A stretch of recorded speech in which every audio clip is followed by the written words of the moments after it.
Hello friends. Welcome to the Phoenix What If. How are you all? So in this video, we will see what if Naruto awakens a legendary power in the world of One Piece. But before we start, if you want more amazing stuff like this, then be sure to subscribe to our channel and like this video. Also, if possible, share this video with your friends.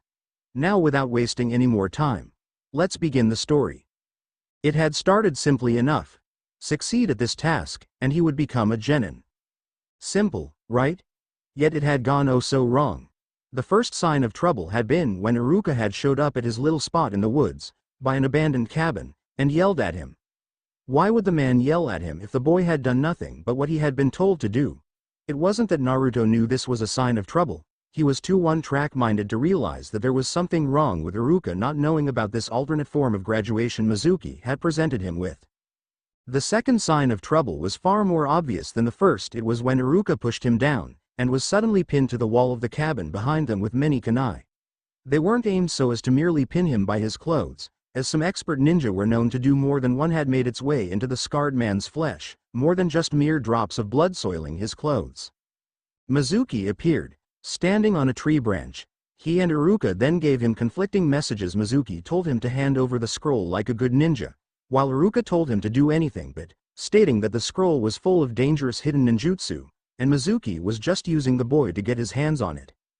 It only got worse from there.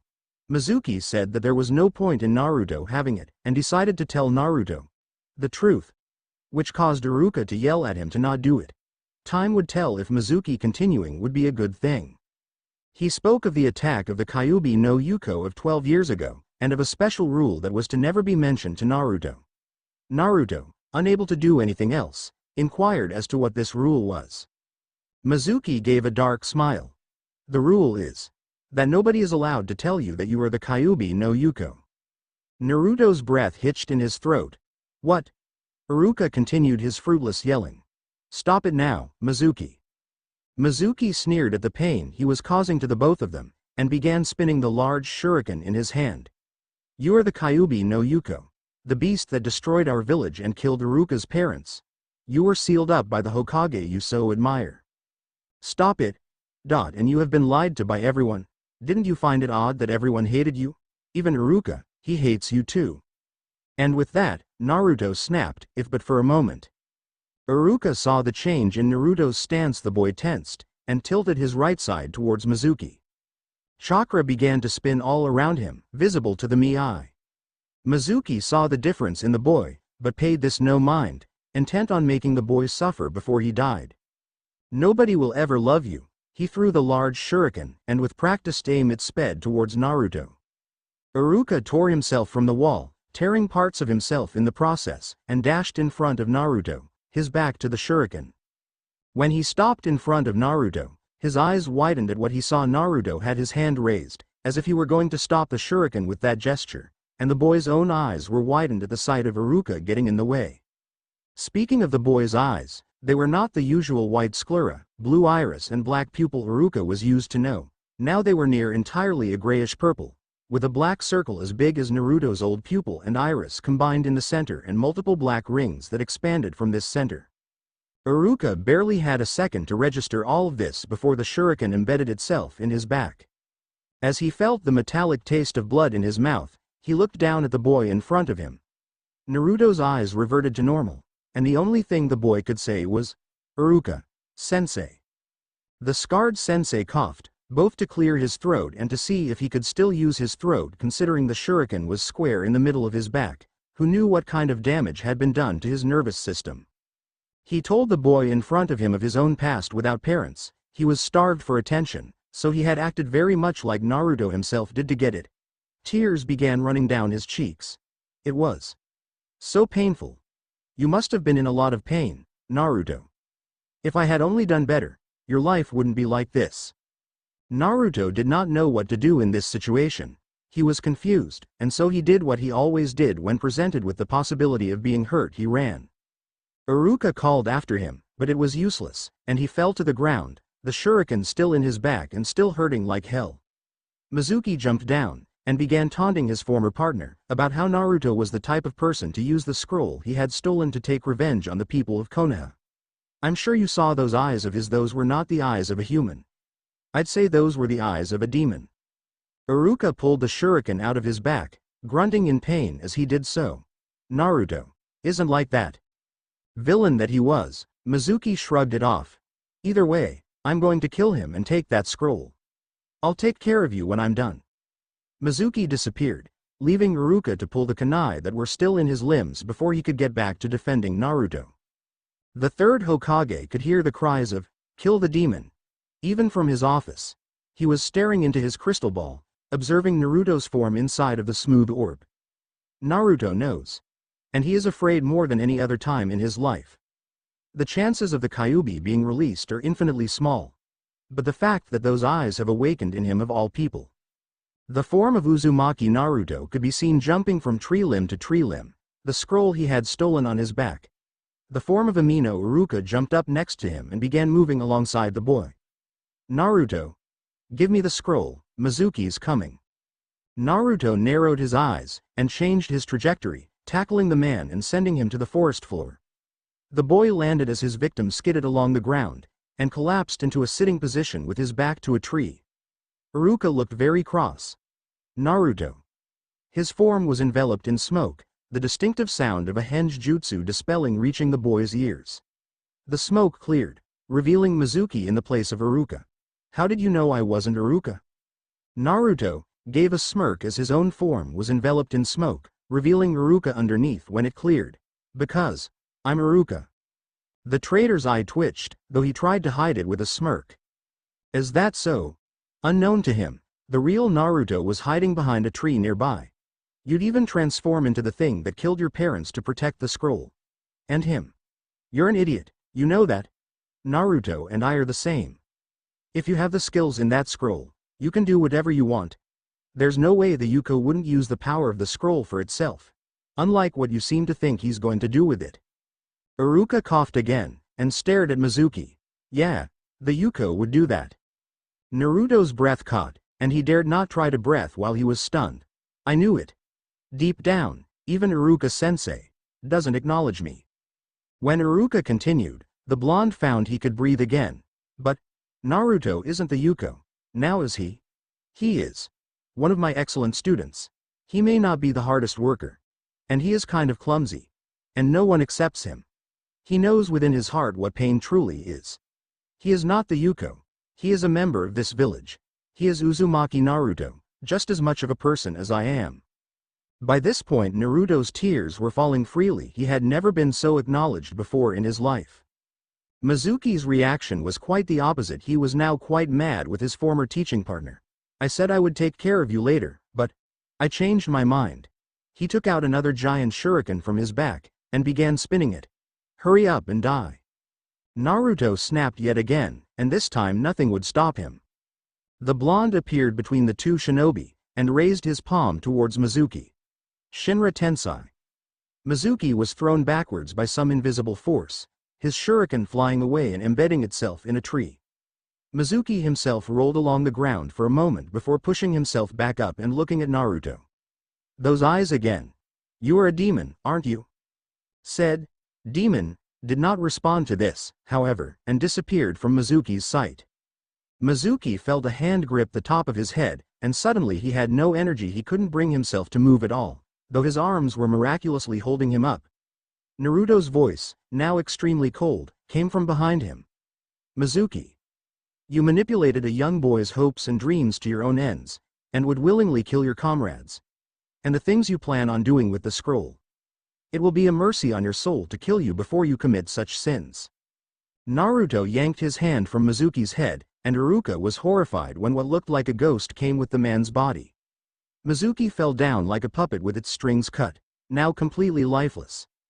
The ghost faded into nothingness, and Naruto began to blink rapidly. What how? He looked down, and saw Mizuki's corpse. He poked it with his finger, thinking the man was merely unconscious. What just happened? And why is everything black and white? The third Hokage merely sighed as he observed the happenings through his crystal ball. It seems that whatever possessed Naruto is no longer possessing him. Yet his eyes remain changed. That ripple-like pattern. It has to be the Rinnegan. The eyes of the great sage of the ninja world. He saw no point in further observing them, so he decided to go outside and stop that infernal racket. He had thought the shinobi of the village were more understanding than the villagers. Apparently he had thought wrong. Naruto was confused. Seriously, everything's black with white outlines, except for the fact that there's yellow flames in your chest, Iruka-sensei. Said sensei was equally confused. Naruto, I think you have a dojutsu. And the flames are probably my untapped chakra. The boy tilted his head, which looked rather creepy from the sensei's point of view due to Naruto's eyes. Dojutsu? Was that? Iruka couldn't help but chuckle at the young boy in front of him. You never paid any attention in class, did you? A dojutsu is a jutsu that uses your eyes to activate, instead of hand seals. They're really rare if you don't come from clans like the Uchiha or Hyuga, in which the dojutsu, Sharingan, and Byakugan are passed down from member to member. I'm no expert, but if I had to name your eyes, I'd say that they were the Rinnegan. Naruto looked at his sensei while his head remained tilted, hoping to get more answers out of Iruka without having to say anything. The man sighed. The Rinnegan is said to be the dojutsu held by the sage of the six paths. I can only hope you know who that man is. The boy's eyes widened at the revelation. He's the man who founded the ninja world. How could I have not heard of him? Iruka chuckled at the boy. So you do pay attention in class. Sometimes, at least. Well, it's merely speculation on my part. The Hokage would probably know for sure. We should probably go back to the village, everyone's looking for you. Naruto turned back to Mizuki, and seemed to examine him from a distance. Mizuki's dead, isn't he? The man gave a sigh. He was hoping he wouldn't have to go through this. Yes he is. The odd, grayish-purple eyes flickered back to his sensei. I thought so. He doesn't have any chakra. Did I kill him? I know I blacked out, but what did I do? Was I possessed by the Kyuubi? Iruka didn't quite know what to say. I don't think the Kyuubi possessed you. The Yuko is a vile beast, hatred incarnate. Whatever possessed you was cold and calculating, yet it seemed to be a force of good. It said killing Mizuki would be an act of mercy on his soul, before he could commit the deeds he had intended. Naruto blinked, before looking at Mizuki again. I see. Iruka gave a soft smile, though Naruto didn't see it, and patted the boy on the shoulder. Come on. Let's go home. Classic. Hope you guys like this one a lot better. My writing style devolved as the chapter progressed, but I can live with it if it's still slightly better than Cop's writing, especially chapter 1. Changes I made to the beginning. Iruka makes his speech to Naruto, though only part of it is said in dialogue, thus making him one of Naruto's precious people, and Naruto uses more conventional Rinnegan techniques to kill Mizuki. Anyways, don't be afraid to try to give me ideas. Some of you guys actually come up with some pretty good stuff. For instance, a far better explanation for how the Rinnegan actually works than what I came up with in Cop. As the third Hokage, known to very few others as Sarutobi, those who knew him by his first name were fewer and dead, waited in his office for Iruka to show up, with or without the boy who was known as a criminal now. He was surprised to see none other than Jiraiya of the legendary Sannin appear in his window. As the white-maned man stepped into the office of the Hokage, said Hokage stared at him for an answer. The younger, but not young, man sighed as he tried to think of what to say. I come back to the village for the first time in a long time, and instead of a warm welcome, I get all of the upper-level ninja running around in a panic because a boy, not even a ninja, just a boy, stole a scroll from your house. Care to explain how this happened, Sarutobi-sensei? The older man rolled his eyes. The boy invented a jutsu that would knock even me out cold, though you're probably so perverted that it wouldn't affect you much. Jiraiya was slightly surprised at this turn of events. A jutsu that would knock you out but not me? Oh, this I gotta see. That is, if you're not planning on having the boy imprisoned for life for crimes against the village or anything like that. The third chuckled at that. The boy won't be punished. In fact, I think I'll reward him with that hite he failed to earn earlier today. After all, he only did what he was told by his so-called teacher for a false hope at graduating, and took the man a chunin out when the truth was revealed, though he wasn't entirely himself when that happened. Jiraiya was a bit more surprised now. A non-genin took out a chunin? I've only seen that happen once. And like you said happened here, that boy wasn't quite himself either. Though I sincerely doubt the circumstances were the same. Sarutobi gave a sad smile as he looked down at the crystal ball on his desk. Did that boy awaken the Rinnegan at the time as well? To now say that Jiraiya was surprised would be an understatement. His eyes were wide as his fists clenched at the thought of old memories. As a matter of fact, he did. But the last one to have it is dead as far as I know. So who's this new kid? Sarutobi did not quite know how to reply to such a revelation. However, Jiraiya's question would wait, but only for a few seconds, as someone had just knocked on the door to the Hokage's office. Said Hokage smiled, knowing who it was. Come in, Iruka. The door opened, and in walked the teacher and student pair. Jiraiya looked at the boy, and noticed his eyes. His own eyes narrowed in thought. These were most certainly the same eyes that one of his previous apprentices, a boy named Nagato, had had. Naruto looked very sheepish as he walked over to the Hokage and placed the scroll he had stolen on the elderly man's desk. Eee. Sorry about that, old man. I was tricked by Mizuki into stealing the scroll. The Hokage smiled at the young boy. That's quite all right, Naruto. These things happen. So, what do you think of your new eyes? Jiraiya did a double take. Naruto. The boy who activated the Rinnegan was that Naruto of all people? He couldn't help but think that the gods must have some sick sense of humor. Naruto blinked for a moment before speaking. Well, I would love to be able to see in color again. This black with white outlines thing got old real quick. Jiraiya slapped his hand to his face, covering his eyes, and then slid it off. Brat, did you try turning those eyes of yours off? The boy blinked again. Say what now? Jiraiya growled. When he had first heard of the kid he thought the boy was some kind of genius, but apparently he was an idiot at heart or a savant. Come on, to remain activated, a dojutsu requires chakra. Don't tell me you can't even feel your own chakra being drained? Naruto frowned and closed his eyes, to show that he was concentrating. After a minute, he opened them again noticeably. The pupils of his eyes had shrunken into tiny dots. Huh, so that's how you turn them off. So do my eyes look normal now? Iruka-sensei showed me my eyes in a mirror, and they look just plain freaky. Iruka decided to be the one that would break the news to Naruto. Naruto. Your pupils shrunk, and that was it. Your eyes are still the same grayish-purple color and you still have multiple rings around your pupil. Naruto swore under his breath, which caused Jiraiya to raise an eyebrow. I don't think I've ever heard anybody complain about getting their hands on a power like the Rinnegan, kid. The blonde kid sighed, and his eyes pointed at Jiraiya now. They don't really do anything, though. Jiraiya was getting more and more upset with the boy. The Rinnegan does plenty, you brat. You should have realized some of its power having had it on so long. Naruto's sensei gave a short bow. I apologize, he hasn't had the best upbringing. Jiraiya muttered something to himself under his breath, though not loud enough for Naruto to hear. Well, I suppose it can't be helped. What do you say we do with the kid, Sarutobi-sensei? Sarutobi gave a soft smile, and reached into his desk. I'm thinking. We can't have Naruto go back to the academy with those eyes. Especially after what he did tonight. He pulled out a fresh hite, ready to be placed on Naruto's person. All present saw a very rare occurrence. Naruto blushed, but, His sensei gave him a push from behind towards the Hokage, giving a sneaky grin. You're not going to refuse a promotion to Genin from the Hokage, are you? Naruto gulped at the thought.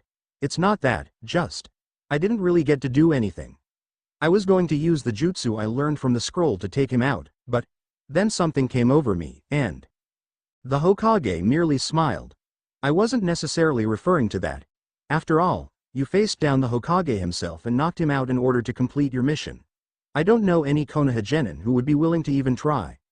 I think that alone ought to qualify you for the rank, more than your ability to perform the Bunshin no Jutsu. The blush deepened, but Naruto nodded, and walked over to his Hokage and gently took the piece of metal on cloth from him. Naruto stared at it for a moment, before removing the goggles he had worn for years and replaced them with the hite now tied around his forehead.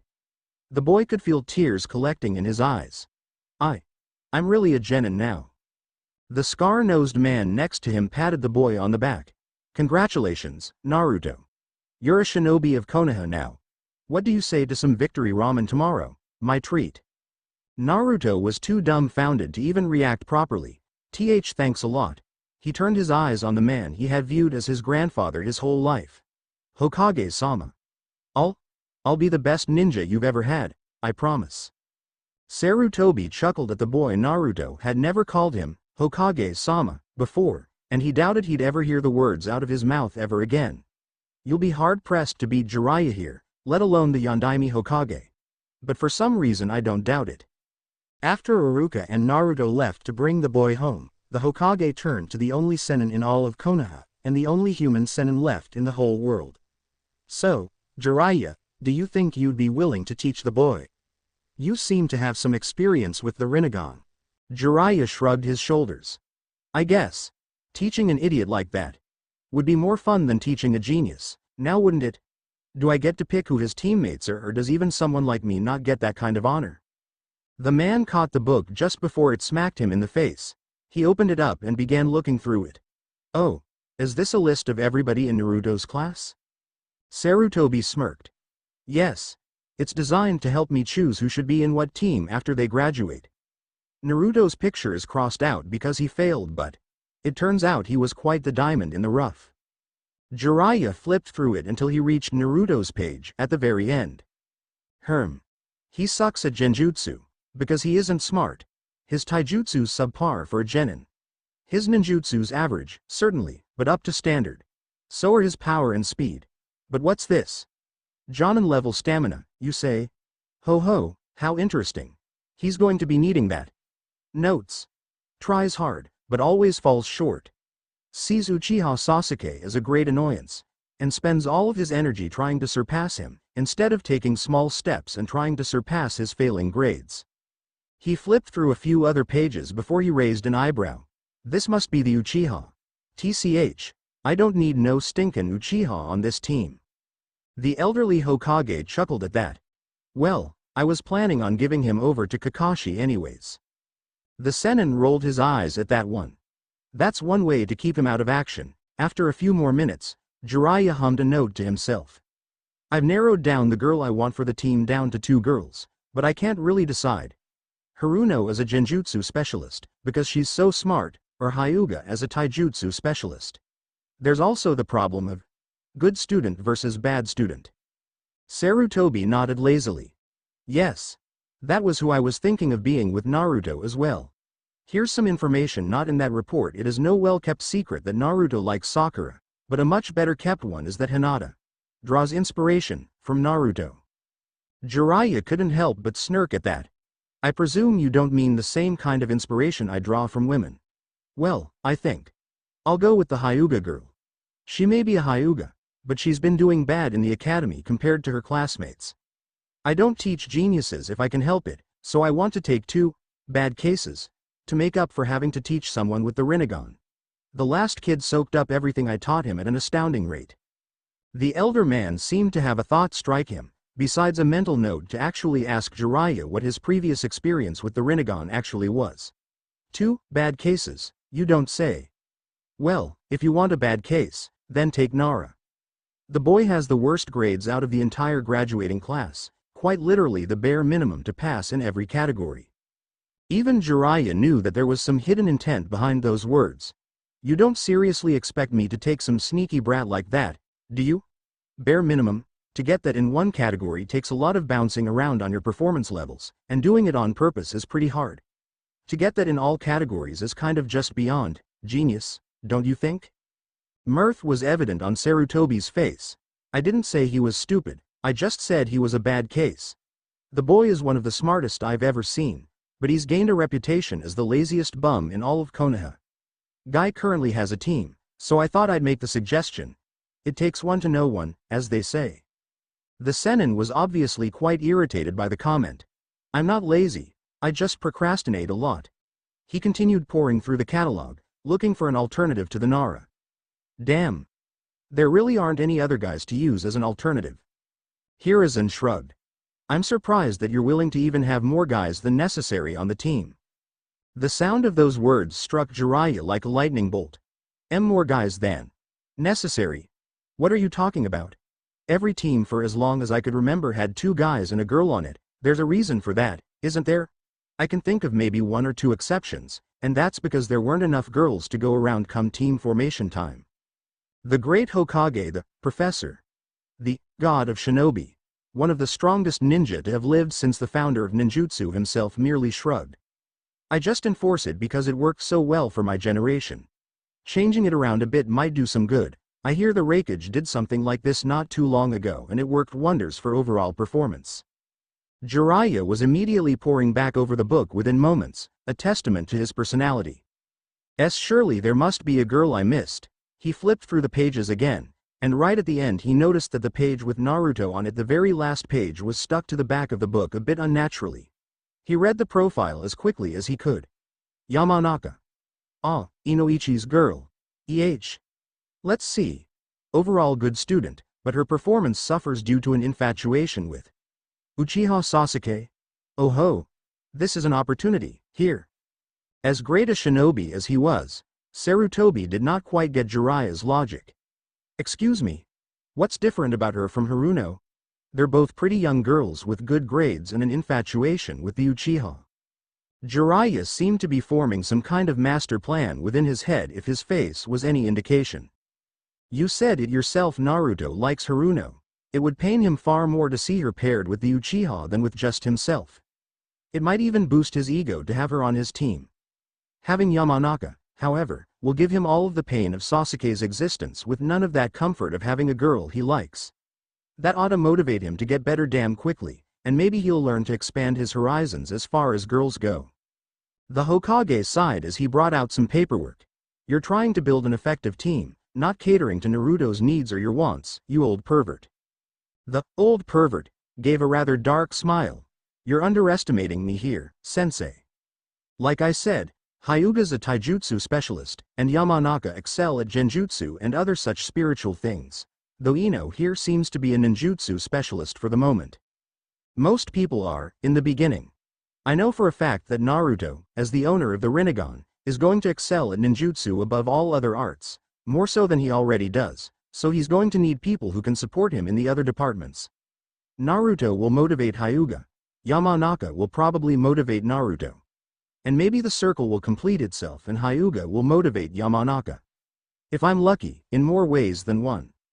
Sarutobi merely pinched his forehead as he started signing the papers that he had brought out.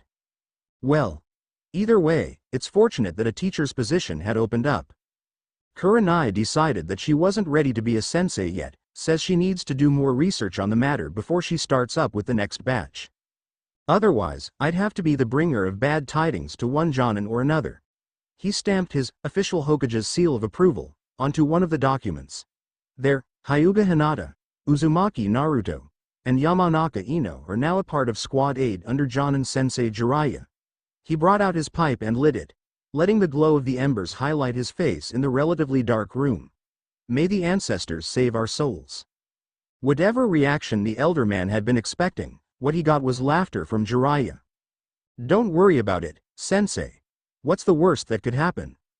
Suddenly, Jiraiya's smile was frozen in place. The worst that.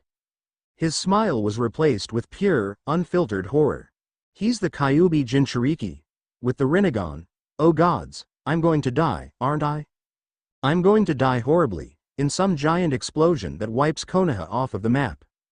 And then he'll use his eyes to enslave my soul and feed it to the Yuko. You know what, I changed my mind. I don't think I want to be a sensei again.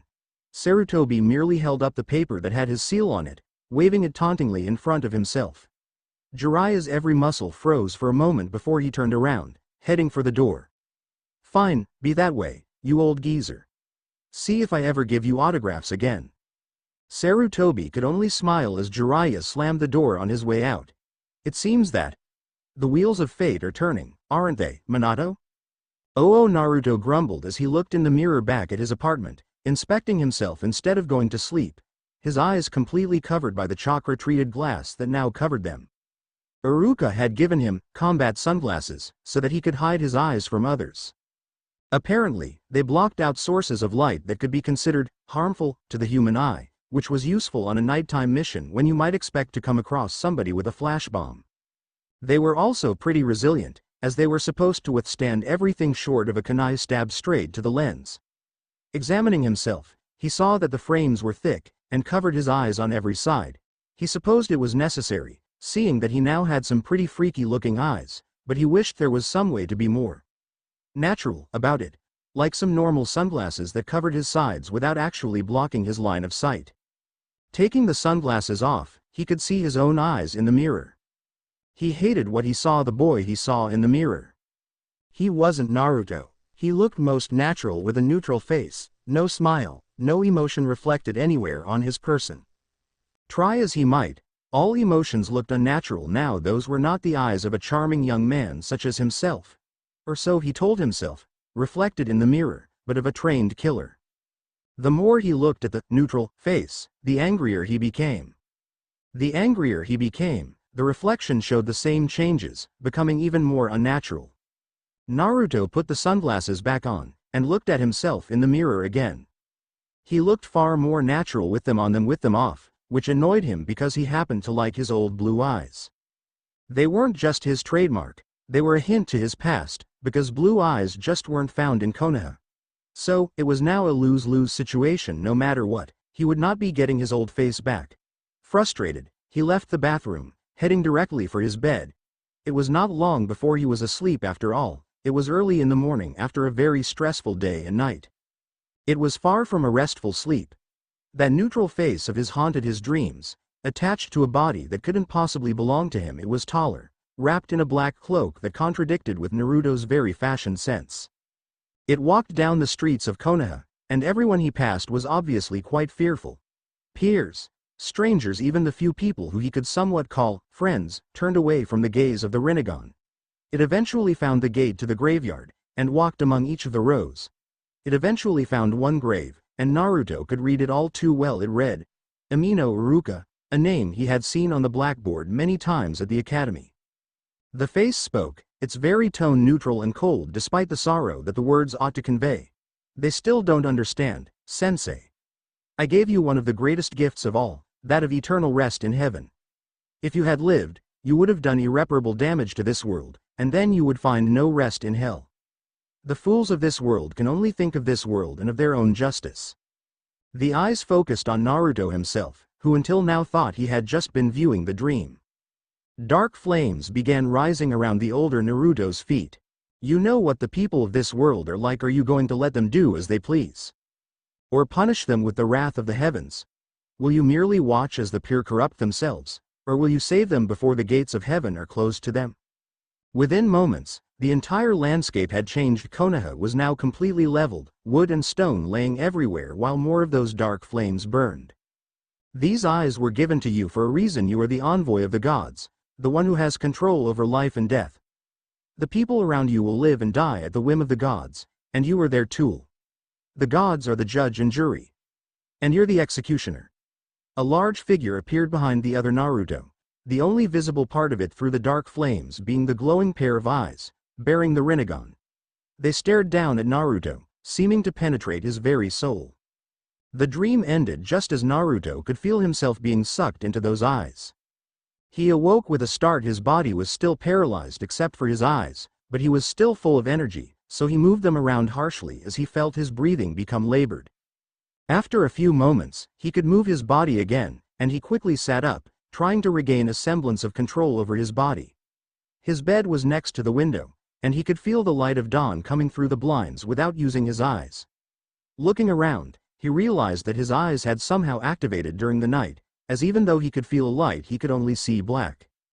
Turning them off again, his mood darkened. This was not a good way for him to start out his day, with a harsh reminder of the reality of his situation. He was hoping that that dream was just that, a product of his overactive imagination. Not being the smartest guy around, Naruto read comics instead of novels, and the scene reminded him of something from one of the more mature comics he had lifted from the shop once, about some dead guy who was given his life back if he acted on behalf of the gods. He couldn't help but chuckle at that word. Gods? Even if they existed, the boy wouldn't worship them, since his life was so horrible that no benevolent being would bestow it upon anyone. The shinobi of Konoha only believed in the wills of their ancestors who had moved on to the next life, the will of fire. That was all most of them needed to believe in. Oh, the boy was grouchy as he argued with the photographer, who had been hired to take his picture for his ninja registration. "Take your sunglasses off, brat. I can't see your eyes. This ID is supposed to show your entire face. I was ordered by a higher up to wear them. Get over it. I see plenty of ninja walking around with masks and sunglasses." He was annoyed at more than just the photographer. He had been planning for quite a while to dress up as a kabuki actor for his picture as a prank, but his new eyes had ruined that idea. After the picture was taken, he had to go see the Hokage, who would approve his registration. Naruto's mood was so far down that he hadn't even filled it out with a light heart, and the Hokage could see it in the writing alone. "I'm sorry about what happened, Naruto. But it's good to know that you can be serious if need be. The explanatory meeting for all of the new ninja is tomorrow, so why don't you enjoy your day off? It'll be your only day of rest for quite a while, and you need it judging by how deep your frown is. Keep that up and I might need to put you through a psychological evaluation." All present in the room, for the registration process required more than the Hokage being present, felt a shiver go down their spine. Psyche eval was never a pleasant process, especially since the shinobi chosen for the job enjoyed being sadistic. Naruto nodded, even now drained of all energy, and was about to leave when the sliding door was opened with a great rush. On the other side stood a young boy, with spiky brown hair and a long blue scarf. He drew out a shuriken, and charged the Hokage, scarf flailing wildly behind him. "I've come to take your life and your seat as Hokage, old man." However, as he was aiming his shuriken as he spoke, multitasking his feet, hands, and mouth proved too much and he didn't even notice Naruto sticking out his foot as their paths crossed. Naruto gave no sympathy to the boy landing on his face, instead walking out the door without even looking back. He passed an ordinary-looking ninja in the hallway, a man wearing a blue shirt, pants, bandana, and more regular-looking sunglasses, who gave him the look as he walked by. Naruto glared at those sunglasses in that brief moment. They seemed to do a pretty good job of hiding those eyes. Why did he have to wear something so thoroughly protective? As he walked down the street, he was starting to get severely agitated. Everyone still knew who he was. The sunglasses changed nothing for the better. In fact, the adults glared at him more than they had because they couldn't see that he was looking right back at them. Even worse, there was someone following him, and doing a poor job of it at that. Eventually, he was passing by the flower shop, when he was surprised to hear a girl's voice call his name. He turned, and saw that it was Yamanaka Ino, a blonde girl with long hair tied into a ponytail from his class. His mood was brightened considerably, not because a girl was talking to him, but because anyone was talking to him. "Huh? Ino? Why are you talking to me?" The girl's eyes had the look in them, not the look that all the adults had, but her very own look that signified that she wanted some information from you. "How do you get your hands on a headband? I thought you failed your exam." The boy touched his hand to his forehead, and felt the cool metal that was now bound over it. He hadn't even realized it was on. He certainly hadn't planned on keeping it on today, but it must have just happened while he was in such a bad mood. It's a long story, and I don't feel like telling it. But I'm a ninja now. I'm not gonna stay behind while Sasuke's out on the field." Ino seemed satisfied with the answer, if her haughty smirk was any indication. "Haha, you better, because my Sasuke isn't going to wait for an idiot like you to catch up to him. I was just curious. Your being a ninja now is the talk of the town, since you walked out of the academy without wearing your headband. Does it have anything to do with why you're wearing those sunglasses now? I haven't heard anyone mention those yet." The meaning of her words hit him as she spoke, and he was unable to speak for a moment. They weren't staring because he was wearing sunglasses. Lots of kids wore those. It was obviously his headband that was making everyone stare. His mood brightened even further, but then he noticed the sultry tone of her voice during her last line, and he was all of a sudden quite embarrassed. I just wanted to make a fashion statement." Ino again seemed quite satisfied with the answer, looking up and down his body with a sultry smile on her face. If you want to make a fashion statement, it's best to change your clothes too, you know. You're not gonna attract any girls with those clothes no matter how handsome you look with sunglasses, but then again you're not gonna attract any girls at all with Sasuke around." Naruto couldn't help but blush severely at the implication of her words, and his voice was reduced to a stutter. His body was telling him to run away as quickly as possible. Ino was a dangerous girl indeed. I've kinda got to go now. Same stuff to do and all.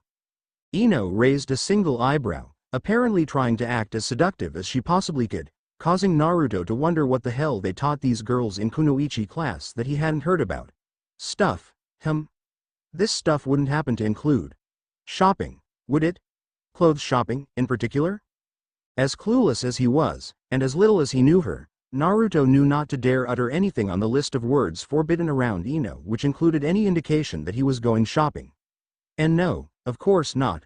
I was just gonna train some more. I'll, see you around, bye. Ino sighed as the boy ran for his life, a content smile on her face at having successfully intimidated the boy. Says the boy walking through the shopping district. Naruto eventually found himself at a training field, apparently abandoned except for whoever was tailing him. He activated his eyes, looking around to see if he could see their chakra poking through the foliage. He was surprised, he was doubting himself. He knew he could see chakra, as he could see chakra through just about anything now. He couldn't see the outlines of people through objects, but their chakra was clear as day to him, and the chakra he saw was very small compared to Iruka's, a child's, if he absolutely had to make a guess.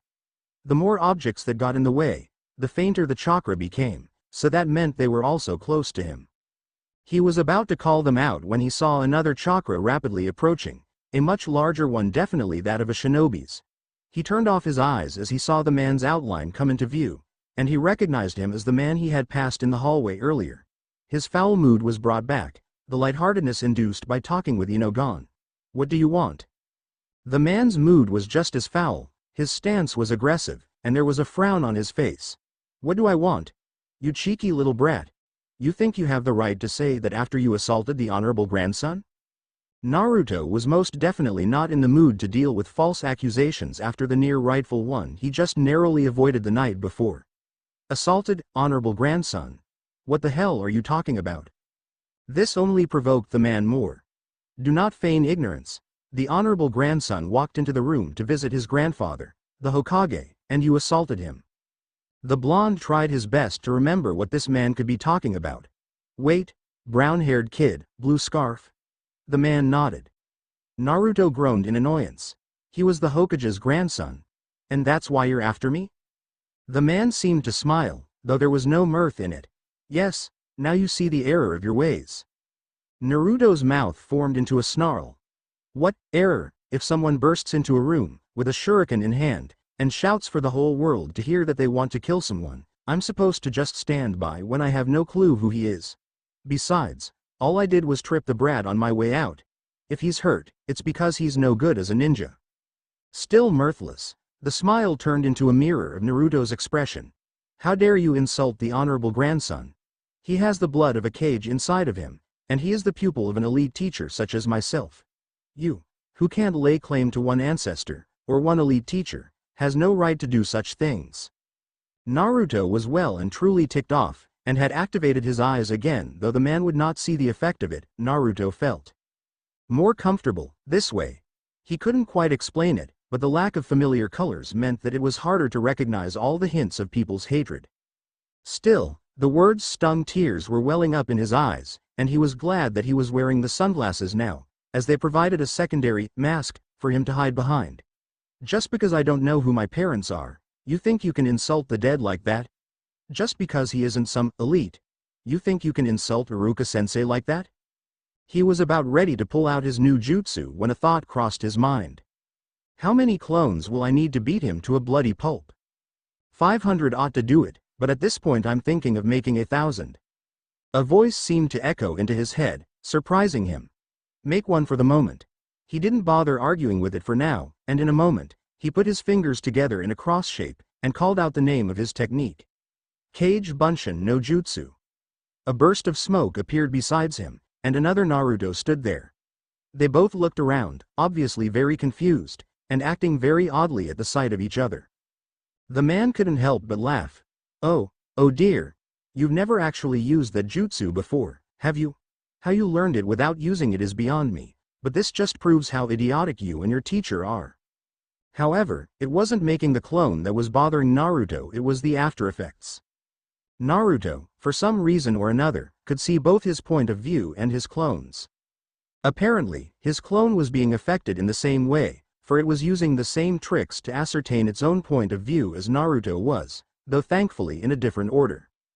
It made Naruto wonder if he was truly so impulsive that his train of thought went entirely elsewhere in the few seconds it had been since their minds had separated. They both turned towards the ninja, blinked at different times, turned back to each other, and both grinned at the same time. Looking at himself, the grin seemed a tad evil, though he couldn't care less at the moment. You thinking what I'm thinking? The clone nodded in approval. Hell yeah. How many more clones you want?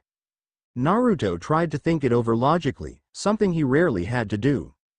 One at the moment, because of, you know. The clone nodded, and a moment later another clone came into existence.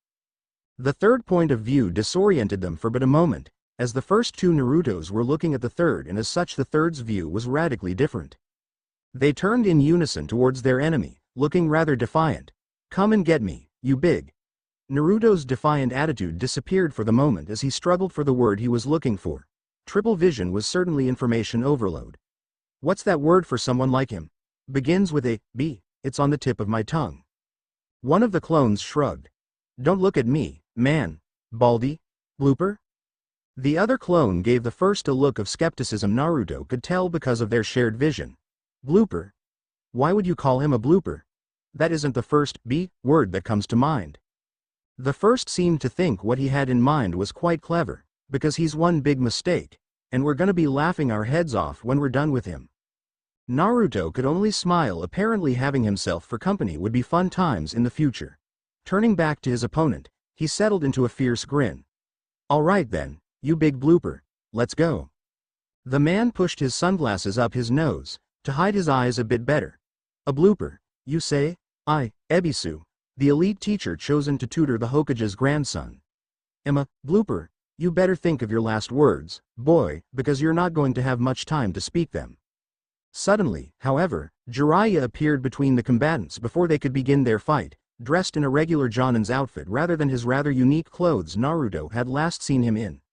Alright, Ebisu, knock it off. I have enough evidence against you to get you tried for treason.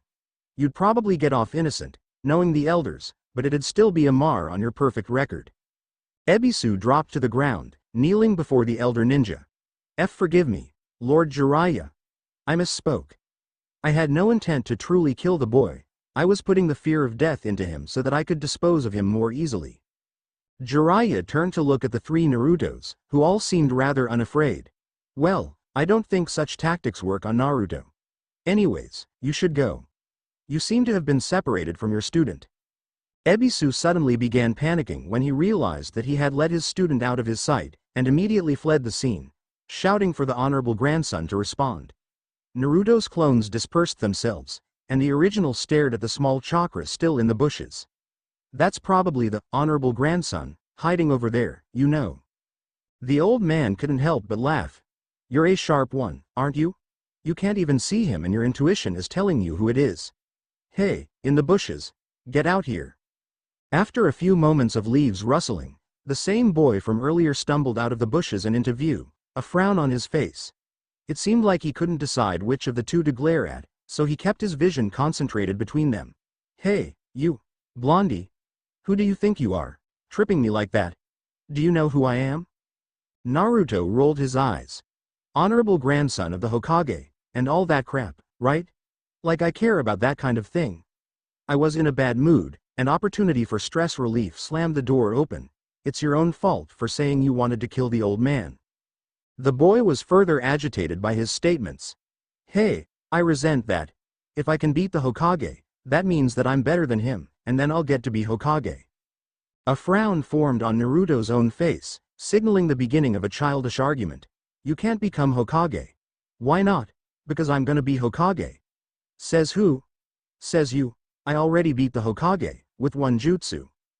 Jiraiya couldn't help but roll his own eyes at the Sarutobi child's sudden reversal in personality. Instead of arguing with a rival, it seemed like he was worshipping a celebrity. Whoa. So you're the one who did that? Tell me how you did it, please please please. The only adult present couldn't help but be intrigued by it, as well. It wasn't every day that an academy student took down a cage-level shinobi. Naruto relented rather quickly, since the boy's voice was rather high-pitched. Alright, Already, I'll show you. Ultimate transformation technique. Oiroke no Jutsu. Naruto exploded into smoke, and when it began to clear, it was obvious that he no longer remained a young boy. Now, he was a curvaceous young woman, who was also quite me except for the wisps of smoke that covered the essential body parts. If Naruto had a mirror, he'd realize that his Rinnegan wasn't showing through the transformation. She turned to Jiraiya, and walked over to him, speaking with the same sultry tone that he had heard Ino using earlier. Hey, big boy, like what you see? Or do you need to do a bit more than, look? The elder shinobi didn't up and faint like his sensei had. Instead, he was giving Naruto 2 thumbs up. Naruto, you are a perverted genius. A lesser pervert would have been done in, and that's a high compliment considering that I'm the greatest pervert I've ever known. I have no idea how you could improve on that, considering that you knocked out the Hokage with it. An evil smile appeared on her face. Oh, I think I know just how we can do that. Her fingers crossed, and in an instant there was another of her besides Jiraiya, and they both advanced on the man, speaking in unison. What do you say? Double or nothing. Or, if you prefer. They both had gotten to the man's side by now, and each leaned into his ear to whisper. We could bring some more over to have some fun. A fountain of blood exploded from the man's nose, and he immediately fell over unconscious. The clone disappeared, and Naruto reverted to his original form, and immediately began kicking the unconscious ninja. Stupid pervert. Old men are so easy to manipulate. The boy seemed even more excited than before. Hoo-ah! You knocked him straight out. You've got to teach me that. That way, I could beat my grandpa, and then I could be Hokage. Naruto patted his ears to make sure that they were still working. He wondered if he had ever been that loud before. I told ya, it doesn't work that way, or I'd already be Hokage. Just because you beat the Hokage doesn't mean you can take all comers. What if you used that jutsu and became Hokage, and then you had to fight a girl? What would you do then? He received a blank stare for a moment. Turn into a guy, duh. Naruto couldn't help but smack his forehead, and at the same time was far more energetic than he had been before the encounter. He was actually thinking now, and he noticed that something seemed to be dictating to him in his head what he wanted to say in the first place. It was sort of his voice, and sort of a man's voice, and while he was creeped out he decided to investigate later and trust it for now. I can't believe I've never thought of that. But women are very specific about the kind of guys they want, so if you don't match your body up with their wants then they're even more likely to kill you. He suddenly realized that he had gone on a tangent, since the voice hadn't said any of that, and shook his head. Arg, that wasn't the point, damn it. My point was that whatever super jutsu that you have, there will always be the one shinobi who can get around it. It's like rock paper scissors. You'd think rock would always win, but then somehow paper beats it. Someone still needs to explain that to me, by the way. Anyways, what you need is to work hard and be able to use rocks, scissors, and paper for whatever lame reason you can think of for having it, because you don't want to be known as the Hokage who got killed by a brat who tried something other than rock and scissors, now do you? The analogy seemed to strike a chord in the boy's heart. Woo-ah, you're so smart. I bet you're a great ninja. The blonde smirked, noting that if whatever was whispering in his head was gonna make him smarter, he'd stop listening if it did more than explain stuff, because that would be just plain creepy, and pointed to himself arrogantly with his thumb while giving his signature grin. Of course I'm a great ninja. Just you wait and see, I'm going to be famous around here in no time. You can bet that Uzumaki Naruto will be a contender for Hokage in the future. He noticed that his own grin had somehow spread to the boy's face, and turned off his Rinnegan so he could see it better. And Sarutobi Konohamaru will challenge you for that title. Oh. Long after Naruto had done what he wanted for the day, Jiraiya was making his report to the Hokage. That boy has potential. That jutsu he used on you was amazing. I'd adopt him if I could, but, you know. The Hokage sighed at his former student's immaturity. Yes, it'll ruin your image with the ladies. But if you ever decide you want just the one girl, the image of a loving father would be very appealing. Now, if that's all you have to report. Jiraiya held up one of his hands, a strap still across it despite his new uniform. Now, I didn't say that. It seems Naruto has already discovered some functions of the Rinnegan. Now, I'd need to talk with him about the matter, but I think it started speaking to him." This remark was met with Sarutobi's jaw dropping. "It speaks. The eyes speak. Naruto's eyes are speaking to him." The sage nodded, apparently as sagely as he could. "Yes. You've heard of genetic memory, right? The Rinnegan contains the knowledge that is both granted to all wielders of the Rinnegan, that is, how the eyes work, and how chakra works, and then they gain the knowledge of their ancestors, going backwards to a certain point in the tree. You can't, say, go backwards to the first human. Nagato couldn't even reach back to anyone in his tree who had been a ninja, let alone the last person who even cared about fighting. But, with just the Rinnegan's own knowledge, he was able to become an extremely powerful ninja at a young age. The less experienced shinobi in this matter could only nod as Jiraiya continued speaking. Naruto, however, has a distinct advantage in that he had two powerful ninja for his parents, and who knows how many other shinobi farther back the tree. The memories don't do much in the ways of emotional comfort, because all the Rinnegan gives is knowledge, spoken directly into his mind, but Naruto won't mind too much, I'm sure." Sarutobi seemed concerned about something as he listened. "And you don't think that just maybe, he might get too powerful too quickly? His father didn't have those eyes, and look where he got." Jiraiya scoffed at the remark, pointing to himself arrogantly with his thumb as Naruto had done before. "Who do you think I am? It took me 3 years to get Nagato to Jonin level, not because it required that long, but because we had to take it nice and slow so his mind matured with his power. Naruto might even need to take longer because of the sheer amount of potential he has. Plus, Rinnegan users are natural teachers, because of both the eye's insight and their ancestors' knowledge. The Sage of Six Paths wouldn't be renowned for his wisdom if a human being could attain that level of knowledge by himself. So, Naruto could accelerate his teammates' growth, as well. Any unnatural growth on his part can be attributed to my tutelage, since they'll be growing as well. This way, Naruto can grow with little suspicion from people who might have a grudge against him." Sarutobi nodded in understanding, and smiled a little. Jiraiya had actually given Naruto's case a lot of consideration. And, of the other functions of the Rinnegan. A blush came over Jiraiya's face. Apparently, he had forgotten he had anything else to say. "Oh, right, I never saw this with Nagato, because he wasn't a clone user, but apparently the clones of a Rinnegan user can all see through each other's eyes. Compliments to whoever taught him the Kage Bunshin no Jutsu, by the way." The Hokage shrugged as he tried to process all the consequences every step Naruto took had on the future. He probably taught it to himself. A jutsu like the Kage Bunshin is actually easier to use than our academy standards to someone like him. His chakra levels are actually higher than most jonin, after all. So, you think he has a bright future, then? He's had a miserable past so far. Jiraiya looked at the ceiling, possibly trying to see through it and into the sky, another example of trying to be sage-like when he was anything but. You know what they say about karma. If your life is horrible and you've done nothing to deserve it, it's to make you appreciate the things you do deserve more when you get them later on. I thought it was because you were a horrible person in your past life." "Hush, you." Naruto was nervous as he walked to the academy one last time for an explanatory meeting.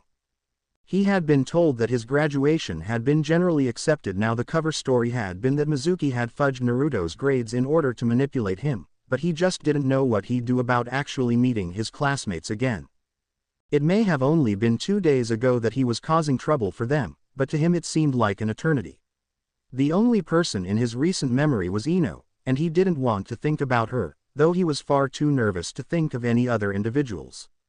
He didn't see anyone else on his way to the classroom. He supposed that everyone else had arrived early. When he actually got there, he could see some faces he thought he recognized, but he had never realized just how little attention he had paid them before. As he tried to go find a corner to hide in, someone called out to him. "Huh, Naruto, why are you here? Didn't you fail? And what's with the sunglasses?"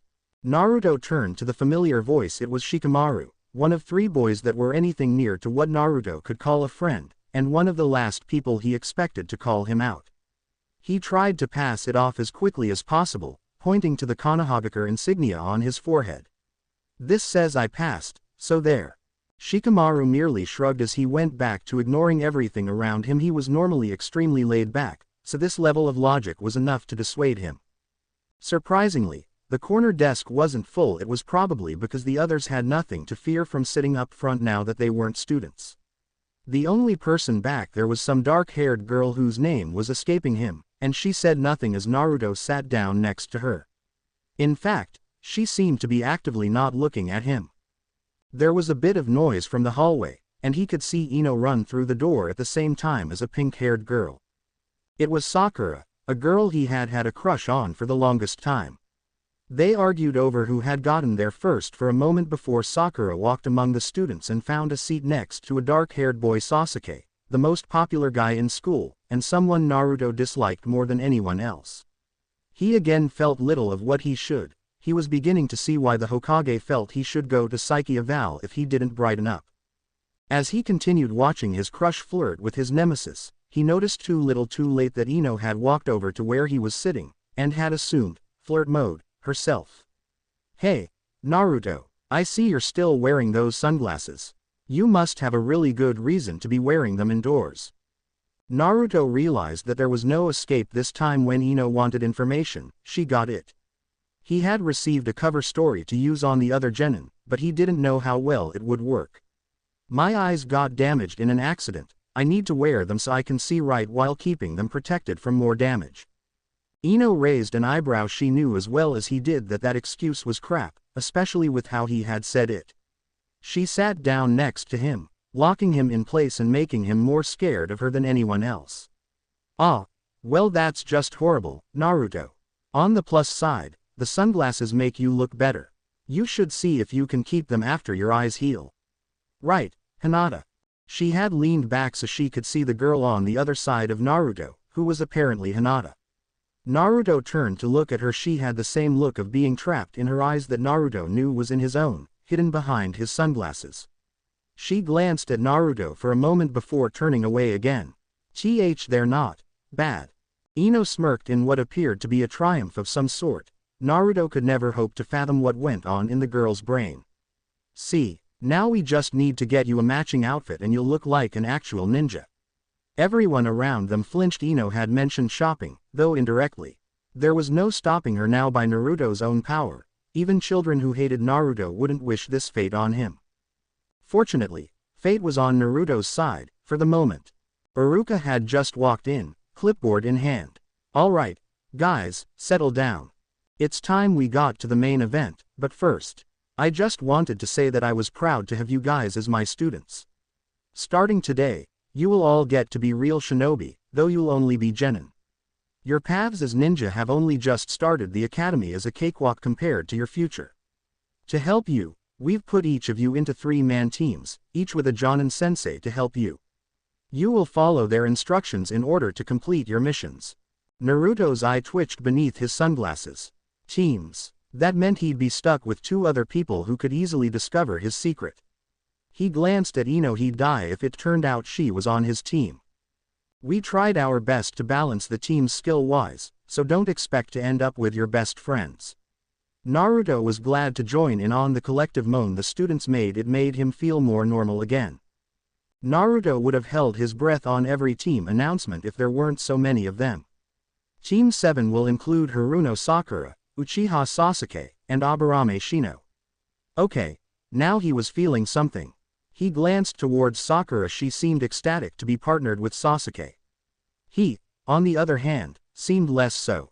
Team 8 will consist of Hyuga Hinata, Uzumaki Naruto, and Yamanaka Ino. Iruka flinched when he heard 2 hard thuds. Looking into the back row, he could see that both Naruto and Hinata had fainted, from the looks of things. Ino, still conscious, decided to take advantage of the situation and ask a question. "Excuse me, sensei, the other teams are all 2 guys and a girl. How come there are 2 girls on this team?" Iruka was surprised she caught onto that, but tried to lie his way out of it regardless. "I've heard that the Hokage wanted to try a new team balance this year. Your team was also originally supposed to have the only Kunoichi Jonin sensei, but she decided not to take the job at the last minute." Some of the boys realized that this meant that Naruto had been chosen to be the only guy on an otherwise all-girls team, and a moment later Iruka could feel a lot of killing intent directed towards the poor boy. Despite the pressure, He couldn't help but smile. Things seemed to be looking up for Naruto. Team 9 is still in circulation, so Team 10 will consist of Akamichi Choji, Inuzuka Kiba, and Nara Shikamaru. Shikamaru glanced backwards at the collapsed Naruto, apparently pitying him. A blessing within a curse. None of his friends are on his team, but he seems to have gotten the only girls who don't hate his guts. Kiba, a very feral-looking boy, growled quietly. Che, getting 2 girls on his team. That's a bit more than a blessing. Choji, a very wide boy eating chips, didn't seem to share their opinions. This is Ino we're talking about. Said girl glared down at them. You're right next to me, you know. The boys quickly silenced as Iruka looked on for a moment, etching their faces into his memory. He gave a soft smile before giving his final order as a teacher to his students. Come back here after lunch to meet up with your new teachers. Dismissed. Naruto wanted to eat by himself, he really did. He had planned on going over to Ichiraku's to cheer himself up. Ino had other plans, the kind where she kidnapped people and forced them to be her friends. They were sitting on the roof of one of the academy's many wings, with another section with a lower roof adjacent to theirs. Noticeably, Sasuke was sitting in a window in said next wing, eating his lunch, and most certainly not surrounded by annoying teammates. For once, Naruto was jealous. Ino spoke up as she took out her lunch. So, we need to plan this out. Naruto didn't like the sound of that, mostly because he didn't like thinking too much. Plan? What out? The girl was annoyed at his apparent obliviousness. This whole team thing, of course. If we're going to be a team, we need to decide things like our name, formations, leader, that kind of thing. My dad was in a famous team, and they did all that stuff. He realized that she was right. If they were a team in name only, it wouldn't be too good in the long run. She must have been thinking this through. You have any suggestions?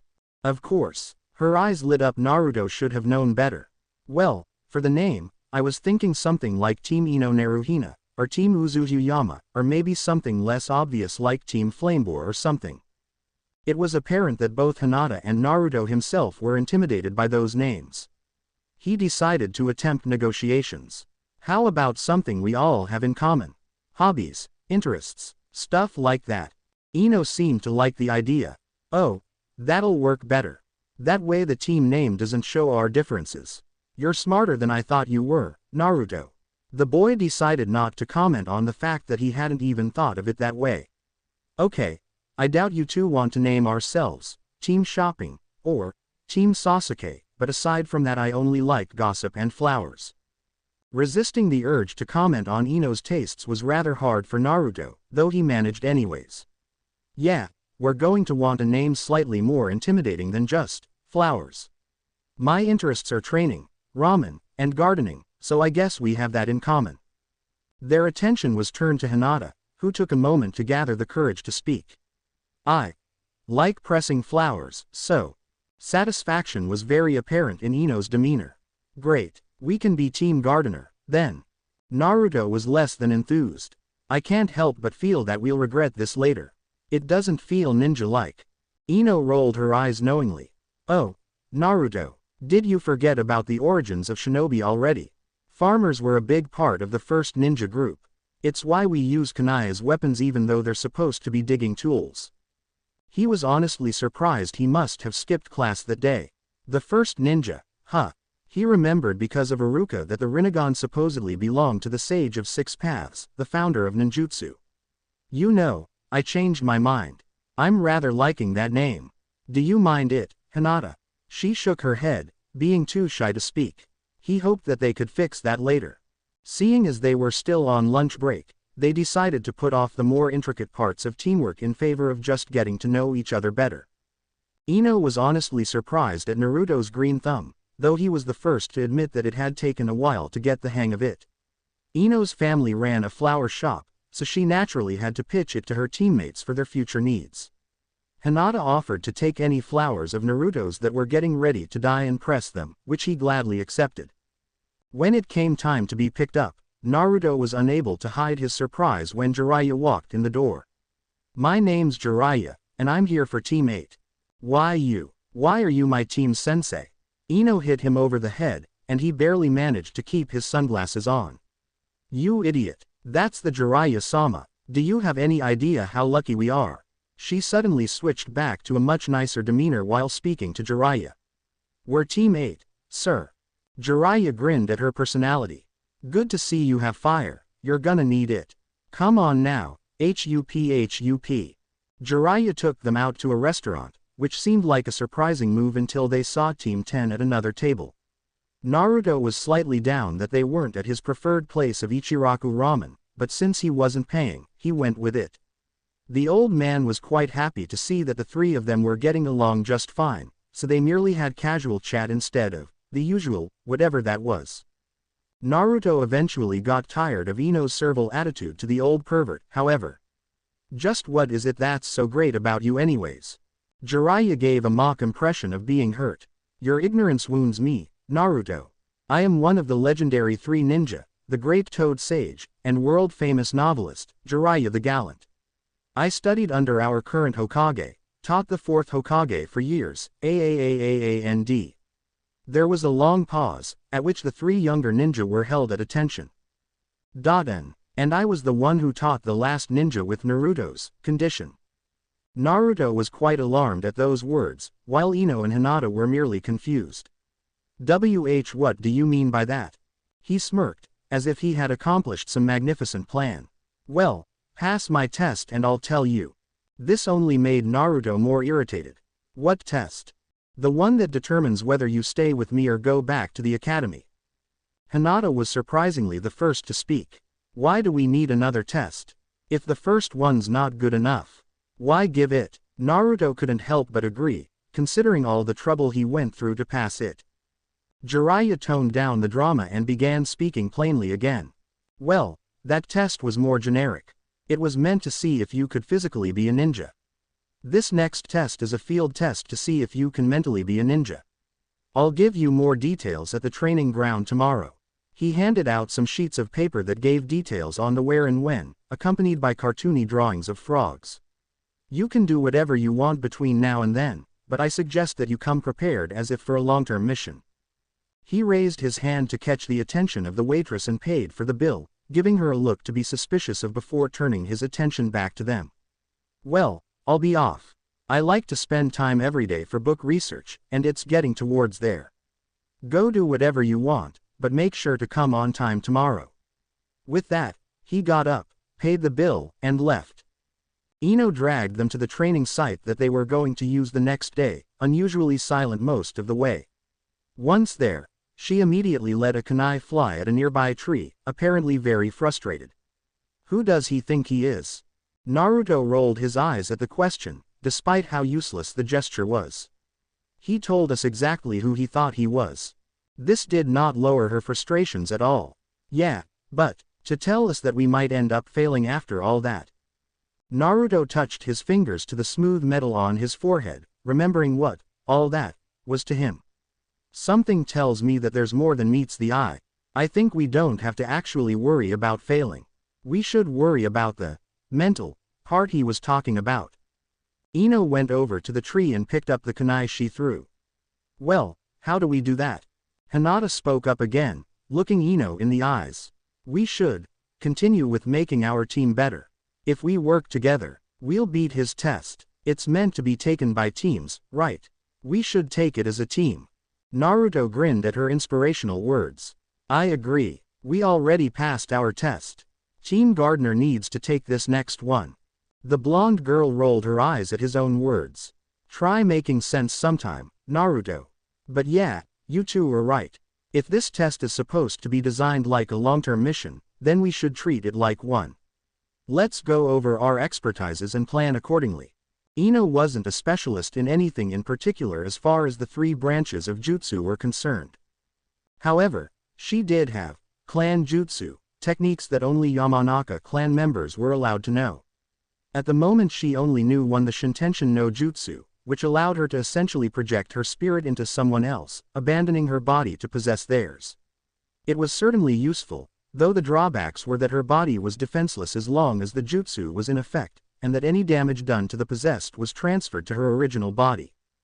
Hinata was second. She was a taijutsu specialist. Her style, gentle fist, specialized in damaging internal organs without leaving external marks by manipulating chakra. Naruto watched her use a palm strike on a log with his Rinnegan active and could see chakra be expelled from the strike.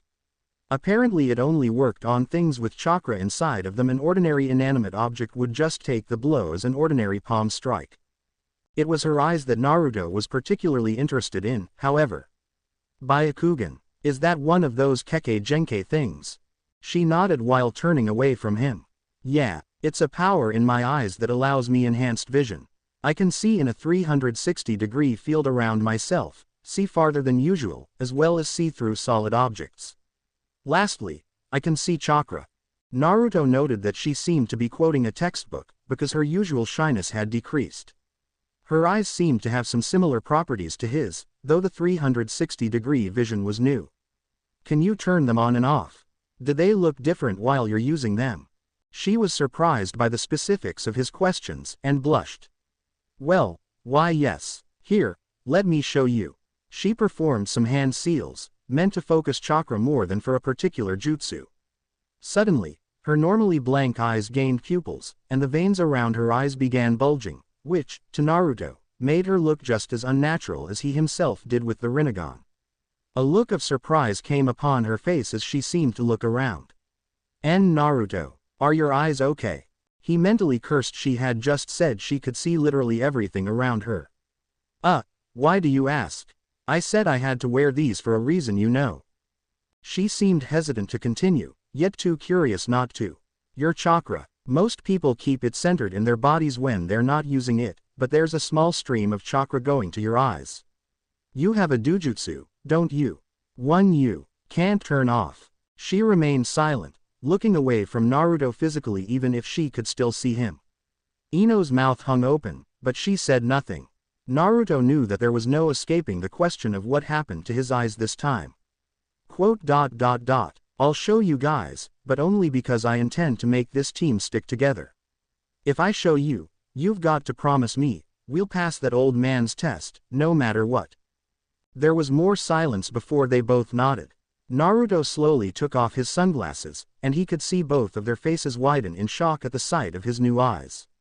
He watched their reactions in the silence for a minute before sighing. I've had these eyes for all of 2 days now. I still don't know most of what they do, but apparently they're super powerful. Ino took a moment more to speak. Naruto, that's the Rinnegan. I know. Well, now I know why you don't mind being compared to the first ninja. What did they do? Naruto activated them, which startled the girls momentarily. Well, like Hinata, I can see chakra, even through objects. As for unique abilities, I've figured out one. He placed his fingers in a cross, and with practiced ease his clone came into existence. The second field of vision disoriented him for but a moment, but the clone seemed to surprise Ino more than it did Hinata. Whoa, when did you learn how to create a proper clone?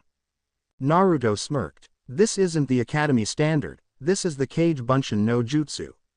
The clone itself isn't what I wanted to show you though. He closed his eyes while the clone kept his eyes open. Do something that I would have to see you to know you did it. Ino thought it was an odd request, but held her hand up with 2 fingers extended. Hinata didn't really know what to do, so she put her index fingers together as she always did when she was nervous. The Naruto with his eyes closed spoke. Ino has 2 fingers up, and Hinata is pushing her index fingers together. Ino blushed and held up 2 more fingers. Now Ino has 4 fingers up. She reduced it to 1 finger. No thanks, I'm not in the mood. Ino was clearly impressed despite blushing. So you can actually see what your clone sees. That's got to be useful for spying. His response was to turn around, with his clone still facing them. Not just spying when I'm fighting, I can literally watch my own back. He was beginning to feel glad that he had shown these abilities to them, and it was showing. A smile was on his face now. And if I make multiple clones, I can cover a 360-degree radius with my linked vision. All the clones have the same ability too, so I can watch an attack come at a clone from behind and they can dodge. Though, I'll need to actually work on that. The blonde girl seemed to be thinking about something as she processed this information. If that's really the Rinnegan, this is only the tip of the iceberg. Is this what Jiraiya was talking about before? Does that mean he's actually taught someone with the Rinnegan before? The sage's comment returned to the forefront of Naruto's thoughts. That old guy, Jiraiya, seems to know a lot about these eyes. If we pass his test, he'll actually teach me how to use them. That's the feeling I get. Momentarily he felt like he heard the voice in his head again, but he wasn't too sure about it. Hinata had by now deactivated her Byakugan, but was still looking away from Naruto. We should practice so we can pass tomorrow. A grin came onto Naruto's face as he turned around, putting his sunglasses back on. Sounds like a plan to me. When Hinata had arrived at home that evening, the guard had told her that her father requested her presence. That was rarely a good thing. She quietly entered his office and assumed her place on a floor pillow by the door. I'm sorry I took so long, father. He didn't turn to face her, instead focusing on his work. Why were you out so late? Team assignments shouldn't take so long. She did her best not to bow her head in embarrassment. Her father always made it sound like that everything she did was something to be ashamed of. I was training with my new teammates so that we could work well together. He paused in his writing. If I recall correctly, you still have another test to pass before you can truly call yourself teammates. Who else has been placed on this team? This was the part she was dreading. The other members are Yamanaka Ino and Uzumaki Naruto, with Jiraiya-sama as our instructor. He placed his pen down, apparently giving the matter thought. Jiraiya is a very unconventional ninja, but also very powerful. You would do well to follow his teachings about ninjutsu, if not about how to live your life. She gave a low bow. Yes, father. As for the Yamanaka girl, she must be Inoichi's daughter. She will be a valuable resource on missions. The Yamanaka clan specializes in the human mind, as opposed to our specialization on the body. She again bowed. I will keep that in mind, father. He was silent for a few moments before speaking again. Uzumaki. That is a name I have not heard in a long time. It is a name I did not want to hear again. Hinata could swear she detected emotion in her father's voice, something other than mild disdain for everything, at any rate. Father. He glanced over his shoulder, and she could see that his usual hard stare had softened. Hinata, you may leave. Don't disappoint me further. She had no idea if that meant he was disappointed right now, but it was better than being outright told he was disappointed again, especially since he seemed more sad than angry. Why yes, father. The end. Now we will see you in the next video.